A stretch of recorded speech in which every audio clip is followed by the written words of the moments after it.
In late January of 2024, we finally got information on what the next Sonic remaster is going to be, and that's Sonic Generations. But not only did we get Sonic Generations, we also got Shadow to come alongside with him and getting his own style of game in Shadow Generations. But initially when this was rumored or even leaked out to the public, a lot of people had a pretty bad reaction to seeing that Generations was the one to be getting a remaster, considering that the 2011 version ultimately wasn't that out of date or still ran very well. Especially if you're a PC player, the game still ran extremely well. And especially if you were using mods, it still ran up to modern standards. A lot of people thought that Unleashed or possibly even the adventure games deserved more of a remaster than Generations. And while I do agree with that, we did get a lot of good about this game, especially on the Shadow side. But Shadow Generations isn't the point of this video. I actually already made a Shadow Generations review video that's up right now on this channel, so be sure to go watch that after you're done with this video. But the biggest question that I actually had for the remaster of Sonic Generations is what could they possibly change to make this game better? The game in my eyes was already considered to be one of the best Sonic games, what else could they really improve on? And there actually is quite a few changes, some for good and some for worse. So within this video I'm going to be talking about all the changes that happened within the remaster and if it's even worth playing. So let's talk about it. Ultimately, there isn't a huge change, as like I was saying, Generations is already an amazing game, and if you haven't played it, this is definitely worth a play, as this is definitely one of the best Sonic games to ever exist. But one thing that I will actually start off with, and one thing that I'm really happy that they decided to change, was changing the settings and the configuration tools. Because if you played the PC version of the initial 2011 release, you know that the configuration tool was absolutely garbage. The settings and the way that they have everything set up here was actually really good, and I'm glad that it's actually inside of the game. So this is 100% a great improvement. One thing that I will say about the settings and everything about the game is it's quite unfortunate that the game only runs at 60 frames, where Shadow Generations on the other hand is able to run at 120. This is obviously better from a lot of the console release versions where they only ran at 720 and 30 frames per second, but I expected a little bit better for a 2024 remaster. And that could entirely have to do with the engine, as Sonic Generations and Shadow Generations run on completely different engines. So much so that actually when you click into Sonic Generations from the main menu, it opens an entirely different application on PC. So while they're both in the same menu, they're actually completely different applications, which is kind of an odd thing to see. But I do really like the idea that they decided to change a lot of the controls inside of this game. I personally am not the biggest fan of the Frontiers controls, but for people that have played Frontiers and are used to that controls, I'm glad that option is there for you. But I'm also glad that they decided to keep the classic style, which I instantly changed to and instantly felt that feeling that I felt when I played the 2011 PC release. But it's great that there's a bunch of different controller options, and I hope this is a continued thing for every Sonic game from here on out. But moving into one of the biggest changes, if not the biggest, is the dialogue. So if you've played Sonic Generations in the initial release, you know that overall as a story, it's not that great. As much as I love this game and the gameplay is absolutely amazing, I actually don't really enjoy the story that much. So when they initially announced that Ian Flynn is going to be rewriting some of the dialogue for Sonic Generations, I had hoped that he had somewhat changed the story up a bit. But instead, what we actually ended up getting was quite disappointing in my opinion. I understand with having to change some of the dialogue and having to do re-recordings of certain lines due to new voice actors or just trying to have the other games fit into Generations some way. But the way that they did all of this just feels really weird. I'll start with talking about Roger Craig Smith with Sonic. What's really weird is they decided to completely change up his voice in Sonic Frontiers, and I don't mind his voice in Frontiers at all. I actually really like it. The thing is for some reason he's still doing his old voice inside of this re-dialogue of the game. It almost seems like he's trying to do an impression of when he first started playing Sonic, and he's become such a better Sonic now. It's really weird to kind of see him go backwards, and I wonder why they just didn't keep his Frontier style here. But there's also certain times that it almost seems like he's trying to rush through the dialogue. It was great teaming up with you, or me. Maybe this will fast track you to learning some new tricks in the future. Wait, I mean past. Ugh, time travel's a chore. And the reason is because the animations didn't change whatsoever. A lot of the dialogue is entirely different. There is very little that actually ended up staying the same. So there's certain points where it seems like Roger Craig Smith is trying to speed through a sentence that Ian Flynn wanted him to say. Or there's even times where they kind of change up Sonic's personality and kind of make him seem almost like a dick. One of the biggest ways that you can notice that Sonic's personality is definitely changed in certain spots is going to be when you free Amy from Chemical Plant as modern Sonic. And here's what it sounds like. You saved me, Sonic. I'll be sure to return the favor next time around. Not really worrying about that right now, Amy. So as we can see there, Amy is just simply thanking Sonic for simply saving her, and basically saying that she'll return the favor someday. I mean, Sonic didn't really even have to say anything. He could have just gave a simple thumbs up and was like, hey, no problem, Amy. Just as he kind of traditionally would. But instead, they decided to write it by saying, not really worrying about that right now, Amy, which just kind of, in my opinion, makes him kind of come off as somewhat of a dick. So I don't really understand why they decided to write it that way, but either way, I just don't like the way that Sonic is written here. But modern Sonic isn't actually the only person that suffers from this. Believe it or not, the person that doesn't even talk in the entire game still suffers from the new dialogue. As I'm sure most Sonic fans have already seen, as this is a pretty funny cutscene, when classic Sonic ends up freeing Knuckles from Sky Sanctuary, here's what they say. Thanks, Sonic. Now then, tell me, where is the rest of my island? I don't really get why Sonic just looks at his stomach. Like, are you saying that you ate the rest of his island? Like, they really could have changed the animation for this? Like, come on. This just looks really lazy, and it makes it look really goofy, and you can't really take what either of them are doing serious. It's just, like, you could have changed the animation a little bit, but I guess we'll stick with this. There's also a lot of times where a lot of the expressions just fall flat. One of the biggest ones that I really noticed was actually Mike Pollock's Eggman. I don't know if it's his age or simply just the way they wanted him to say the lines, but a lot of his expression as Eggman just feels really flat or gone almost. I'll throw up 2 clips here so you can hear the original and then what he is now. Take a good look at yourself, Sonic. Dr. Eggman? It's the last look you'll get before I close your eyes forever. Take a good look at yourself, Sonic. Dr. Eggman?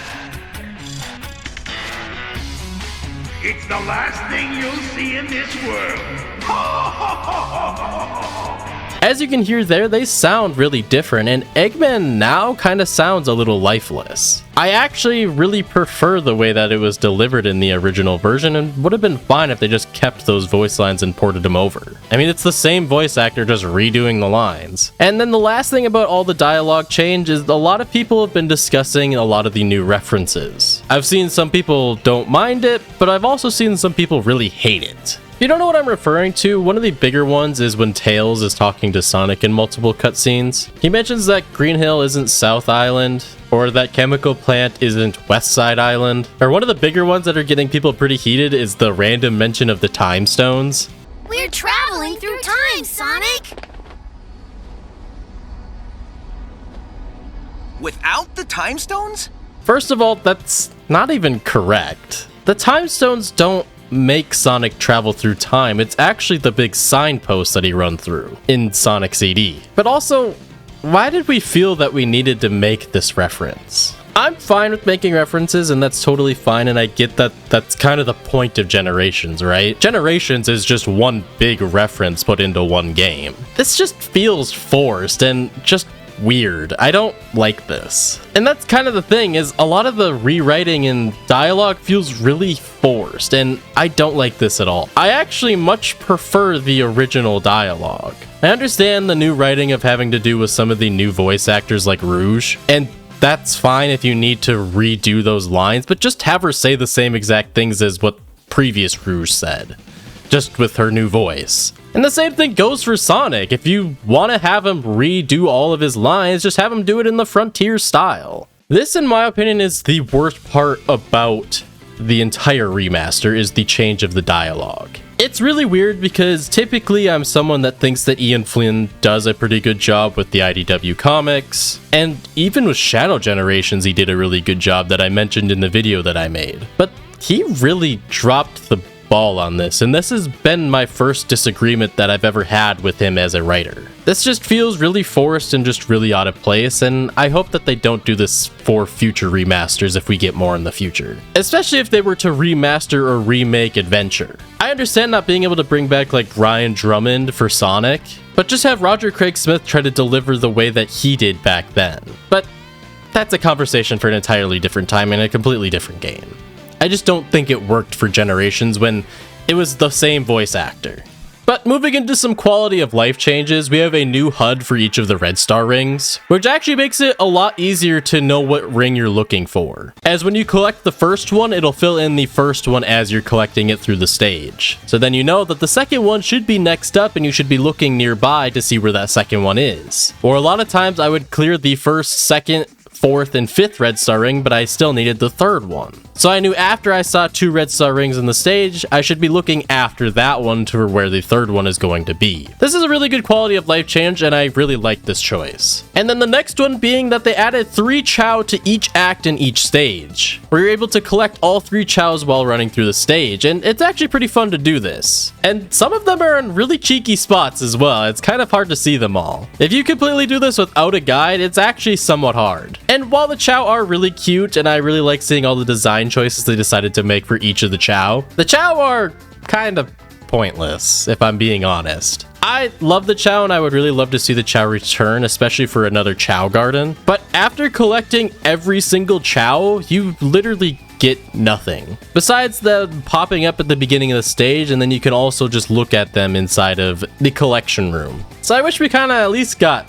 something from this, whether it was simply just having a Chow follow you around or them giving you skills along the way. They could have at least given us something, right? But personally, my favorite quality of life change is actually having multiple save files. This goes for both Sonic and Shadow Generations, where both of them have save files, where you're able to pick 3 different save files and have 3 saved at a time. Initially in normal Generations, you could only ever have 1, and if you wanted to replay through the game entirely, you had to completely restart your save file. This is actually an amazing choice done by the team, and I am so happy that they decided to do this. As someone that wants to run through the game multiple times, I now don't have to completely erase all my hard work and 100% save. Moving into the gameplay side of things, obviously the biggest change to both modern and classic Sonic is going to have to be the drop dash. What's kind of surprising and I actually didn't expect is it's not naturally built into their kit. It's actually built in as a skill that you have to equip, which is very interesting. But either way,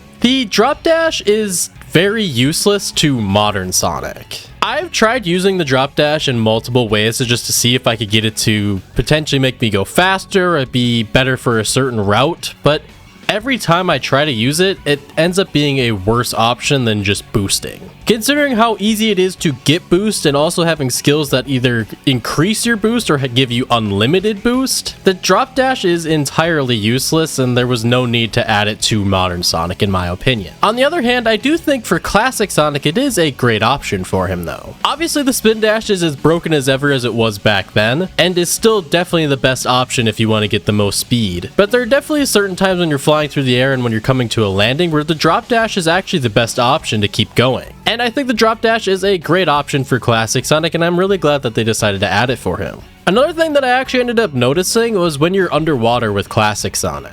Typically in the 2011 release, it really felt like classic Sonic was super slow underwater, at least when you weren't spin dashing. And when he would jump, he'd almost jump in like a zero gravity motion where he was doing it a lot slower being underwater. But in this game, his jump is a lot faster and he naturally feels a lot faster underwater. I haven't seen a lot of people talking about this, but I really like the choice to make him feel better underwater, as stages like Seaside Hill feel a lot more playable in my opinion. And overall, I think this is just a great gameplay change. The other thing might be somewhat of a placebo effect, but I want to know if other people feel this way as well. But I personally feel like the bosses feel a lot better and run a lot better. Something about the Egg Dragoon fight and even the Time Eater felt a lot different, but in a good way. It felt like it was a lot easier to maneuver around them and also hit them at certain points of the boss fight. A really big thing that I noticed with the Time Eater fight is I was actually able to hit the Time Eater as classic Sonic. Sonic. Back on the old release, I don't think I ever ended up hitting him with Classic Sonic. I only ended up changing to Classic Sonic to gather rings because it was easier to do so with him. But I actually ended up finishing the Time Eater fight with Classic Sonic, and I was actually quite surprised. So I don't know if anyone has any like factual evidence that they ended up changing either of the boss fights at all, or any of them for that fact, but they genuinely, in my opinion, feel better, and I hope that's not just some placebo effect. But that's really it for about everything that they've truly changed inside of the Sonic Generations remaster. Overall, the game does run a little better, and there's a lot of great quality of life changes inside of the game, and I do think that this is going to be the definitive way to play Sonic Generations from here on out. Unless you really want to hear the old dialogue. So if you've played the 2011 release, is it really that worth to try Sonic Generations Remastered? I would say if you've played the old one, you're not missing out on much. Sure, some of the quality of life changes are great, and it's great adding chows for more variety of things to do, and the drop dash is great for classic Sonic, but there ultimately isn't that different. In my experience with the game, didn't feel that different from playing the old version. But on the other hand, it's if you've truly never played Sonic Generations or played bits and pieces of the old one, this is most definitely a must play, as Sonic Generations is an amazing game and is one of the best Sonic games to date. So with that being said, let me know what you noticed what was different about Sonic Generations that I potentially missed, or if you think it's worth playing the remaster. But with all that being said, guys, I'll see you in the next one. Peace.